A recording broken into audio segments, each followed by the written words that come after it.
gave you guys instructions. I want to just remind you, please listen and follow my requests at all times. Protect yourself at all times.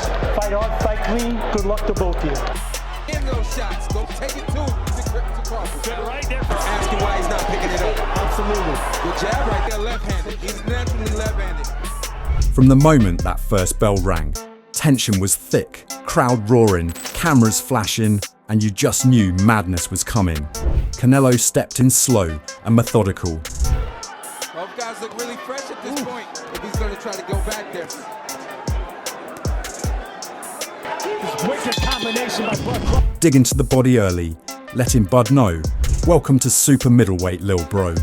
But Crawford wasn't there to sightsee, moving like a ghost, southpaw on a swivel, jab flicking like a switchblade, feints making Canelo hesitate for just a blink. He's the taller man, but there is just thudding power from Canelo. From Terence. He's like fluid. And there is Canelo dropping with a straight right. By round 4, it was chess with fists. Bud's check hooks had the front row gasping, but every time Canelo got close, he dropped rib crackers that echoed through the arena.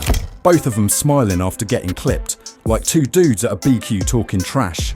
Except the dominoes were uppercuts. That was one of my big questions coming into this fight, because Golovkin is a big jab, is not. Would he be? He's a little more lax. Mid-rounds, the pace spiked. Crawford stacked combos, using angles, sneaking in that right hand like a pickpocket. Canelo walked through it, doubled up the jab, and ripped body shots that made you rethink life choices. Bud just gritted his teeth. Alright, bet. In the action. Left, he's having his best round of the night. Yes, he is. It's Canelo. I got nothing to say to that. Round 8. Both faces marked up, Crawford's eye swelling. Canelo cut over the left. No steps back. 9th. Bud slipped a hook and blasted an uppercut that had the place shaking. Canelo just licked his lips and ripped 3 to the body, 1 upstairs. There's a right hand. One, it's not because he's losing or thinks he's losing, getting caught with a lot this fight. Final round, no dancing, no running, just toe to toe, letting leather fly. Bell rings, both hands up, crowd split.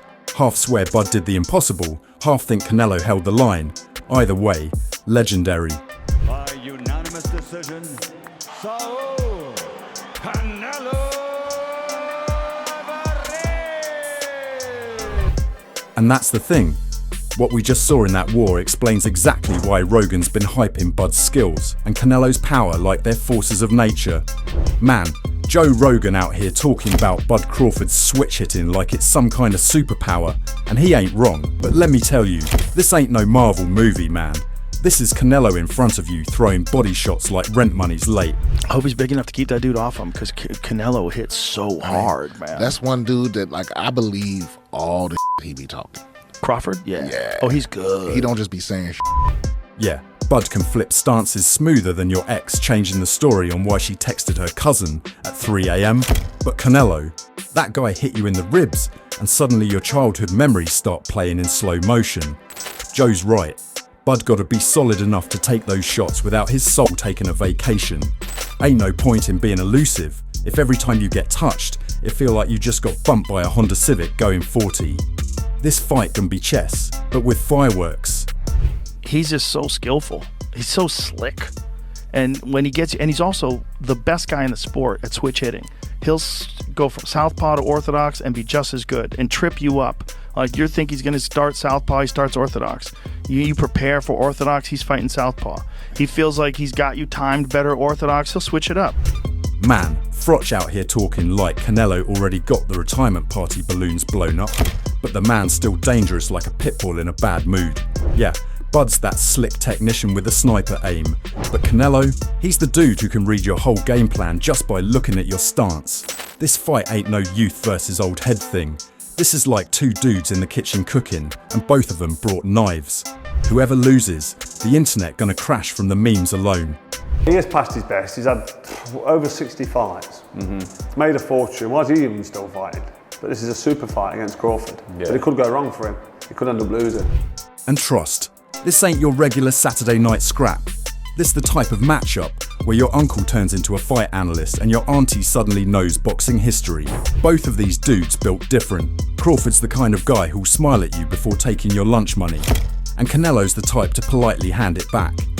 After hitting you with a body shot you'll feel next tax season, this one's gonna have folks pacing in the living room like they lost the remote.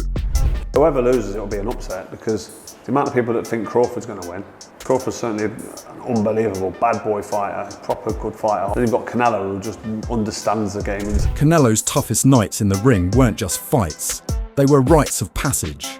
Back in 2013, the kid was 23, fresh-faced, and already sitting on a mountain of hype when he stepped in with Floyd Mayweather. Everybody called it the moment, but when the bell rang, Floyd showed him it was his moment and he wasn't giving it up.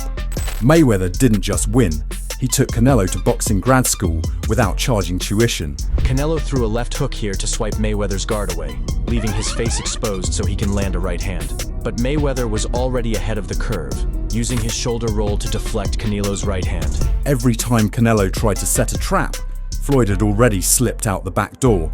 The right hand would flick, the feet would glide, and that little smirk would creep across Floyd's face like, "You're good, kid, but you ain't ready yet." Canelo walked out without a scratch bad enough to stop him, but with a head full of lessons that would shape the monster he became later.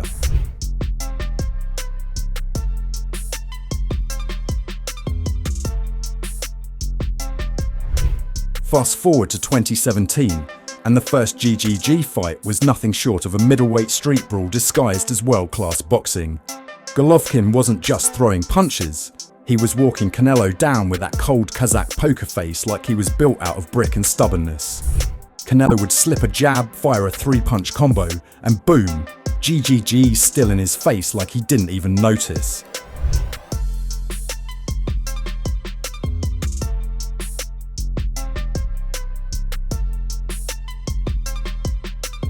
The crowd roared every time Canelo landed something clean.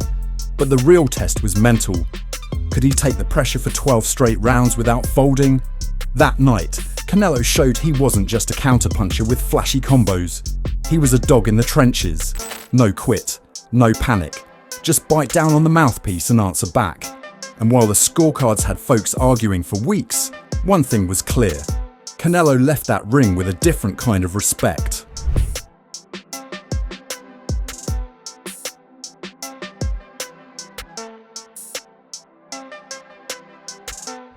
Now across the street, in Omaha, Terence "Bud" Crawford's hardest night didn't come under bright Vegas lights. It came in hostile territory against Ejidijas Kavaliauskas in 2019. On paper, Bud was supposed to cruise. In reality, the mean machine came to ruin the script. Mid-fight, Crawford took a sneaky right hand that had folks whispering he might have touched the canvas.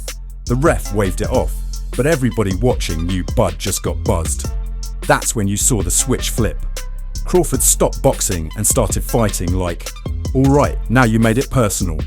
He walked Kavaliauskas down, traded in the finesse for mean intentions, and turned what could have been a long, ugly night into a statement. In between, he even knocked out the mean machine, but he was still. Then in the 9th round, Bud landed a perfectly timed right hook that sent Kavaliauskas crashing to the canvas. The referee didn't even need to count. The fight was over. And then there's the Sean Porter to fight in 202, a grinder of a matchup that felt like two pit bulls locked in a phone booth. Porter's style is all chaos, rushing in, swinging wide, mauling on the inside. Bud had to deal with awkward angles, head clashes, and non-stop pressure for 9 straight rounds. But that's Crawford's thing. He downloads you like a computer, and once he figures out the code, it's over. In the 10th, Bud cracked him with a clean counter, smelled blood, and closed the show. It wasn't just about winning, it was about proving he could handle a storm and come out calm on the other side. There the body punches, 28! Back! There you go! Who's taking the crown?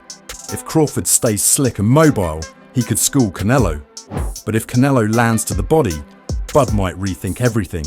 This one's 50-50ths. Drop your pick in the comments. Like, share, and subscribe before I send Canelo to give you an uninvited head movement lesson.